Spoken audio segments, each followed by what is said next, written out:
29 August, the British aircraft carrier Unicorn moves into Pusan harbor.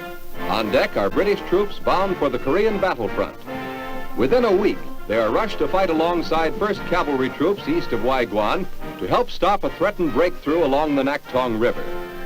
These troops are the first infantrymen of a foreign nation to join in the United Nations police action. They are members of the Argyll and Sutherland Highlanders, composed largely of Scotsmen and the Middlesex Regiment, most of whom hail from the London area. Almost all of these Britishers have served in Hong Kong for 6 months, where they underwent rigorous training in hilly country very similar to that of Korea. Except for the 3.5 bazooka and U.S.-supplied rations, these Britishers will use their own weapons and supplies. Their uniforms are jungle green, with only the regimental pipers wearing the kilts, which won the Scots the nickname the Ladies from Hell.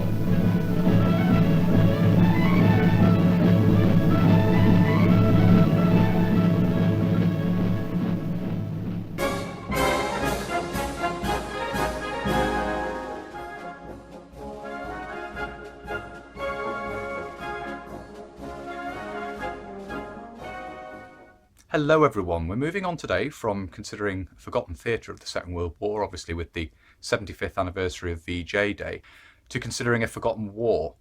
And I'm hoping this will be part of a longer running series looking at British and Commonwealth soldiers during the Korean War, and probably other forces as well, perhaps Air Force and Naval forces too. As the introduction alluded to, this is looking at the arrival of British forces in Korea on the 29th of August 1950, 70 years ago. And incidentally, the footage shown there is an extract from the US Army's pictorial The Big Picture, the specific episode being Turning of the Tide, which I will put a card up to in the corner of the video here, a link through to that. You can watch the full episode on YouTube should you wish to, but please do stick around and watch this video first. The unit which arrived was the British 27th Infantry Brigade, recently dispatched from Hong Kong, and the brigade was not in fact fully constituted, essentially consisting of 2 infantry battalions and little else when it first arrived in Korea. And these 2 infantry battalions were the 1st Battalion of the Middlesex Regiment and the 1st Battalion of the Argyll and Sutherland Highlanders. It was much lamented by the men of the Middlesex that on arrival in Korea, the Argylls got most of the attention, in no small part due to their kilted regimental pipers. So we're going to reverse that trend today and look at the recreation of the kit of a private of the Middlesex Regiment arriving in the port of Pusan on the 29th of August 1950. The kit we can see here is fairly typical of British soldiers at the time in the Far East. Obviously, as I say, 27 Brigade having been deployed from Hong Kong, this was typical uniform and so forth worn in Hong Kong at this time. Although in this particular instance, of course, we're seeing a man who is essentially changing stations, so carrying full marching order, which we'll get into in a little bit more detail as we progress through the kit that's shown here.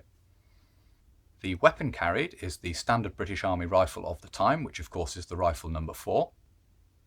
The basic uniform consists of what is known as a jacket bush SCC 19 green and matching trousers, the jacket being made of Airtex and the trousers being made of cotton drill.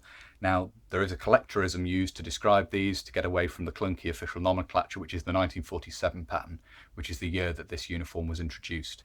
It's an early post-war jungle green uniform, essentially, and very typical of the men of 27 Brigade. There were other uniforms in use at this time as well. It's not uncommon to see Indian-made jungle green clothing in photographs, the bush jacket and the trousers even from that suit as well on occasion.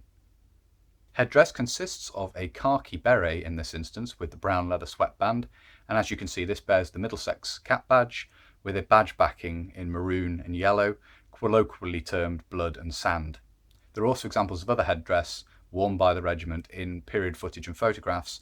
The blue beret had made an appearance on the scene as well, so these were worn alongside the khaki beret, and also the occasional GS cap is still seen even at this time, although these were very much a rarity by this point. Of course, considering the Argylls, they were wearing the tam o' shanter and their regimental badge.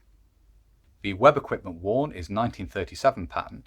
When I initially recreated troops of 27 Brigade for a video uploaded several years ago, I'd gone with KG3 blancoed webbing, but studying period photographs a little more closely, it does appear that the webbing is in fact a lighter colour than the uniform itself. So I've gone for 97 Blanco in this instance to give this contrast between the web equipment and the uniform. On the front we have the basic pouches, of course, and these are late war manufactured quick release examples, very common to see in photographs of 27 Brigade arriving in Korea. As this is worn in full marching order, on the left hip we have the haversack from the equipment, fully loaded here as you can see, and behind this on the belt, although it's very difficult to see, the bayonet frog is carried with the spiked bayonet for the No. 4 rifle. On the right hip the water bottle is carried, as you can see here, in a short sleeve type carrier. Looking at the back of the equipment here, we can see the pack. You can see a blanket has been tied to the outside with a piece of string around the pack to hold the blanket roll against the sides, and a piece of string looped through the supporting straps at the top to hold the blanket in place here as well. The supporting straps of the pack themselves are carrying a Mark III steel helmet with helmet net. And beneath the pack, the two-part entrenching tool is carried in its cover on the brace end. And you can see the helve is of a pattern introduced during the Second World War, but rarely used before the end of the war. And this has an attachment which allows the bayonet from the rifle No. 4 to be attached to the end of the helve. To finish off the uniform, footwear consists of standard British Army General Service boots, ammo boots essentially, and these are worn with anklets blancoed in the same colour as the web equipment. So that's a look at a fairly typical set of equipment of the men disembarking from HMS Unicorn and HMS Ceylon in Pusan in 1950. The main difference between the two battalions, of course, would be the headdress, the tam o' shanter for the Argylls, the beret, as you can see here, for the Middlesex. Although, as I say, there are some variations of that with blue berets and the very occasional use of a GS cap as well. The British Army was in a transitional period at this time, and you see the mix of jungle green uniform as well, with some of the older Indian-made clothing and this newer British-made clothing in use as well. So there we are. I do hope you found that interesting. There will be a follow-up video to this uploaded in a week's time. So if you have found this interesting and you would like to see that follow-up video and other content on the channel, please do consider subscribing if you haven't already. And whether you're newly subscribing or you've already subscribed, please do make sure you hit the little bell, the little notification button down below, which will of course alert you when I upload future videos.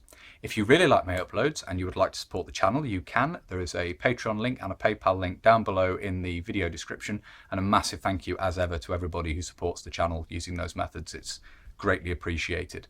If you'd like to keep up with the channel on social media, you can. There's Facebook, Instagram and Twitter all linked down below, and stills from this video will be uploaded over there as well, should you wish to take a look at those. If you'd like to make contact but you don't really use social media, there is of course an email address as well. But that's everything I wanted to cover in this video, so until next time, bye for now.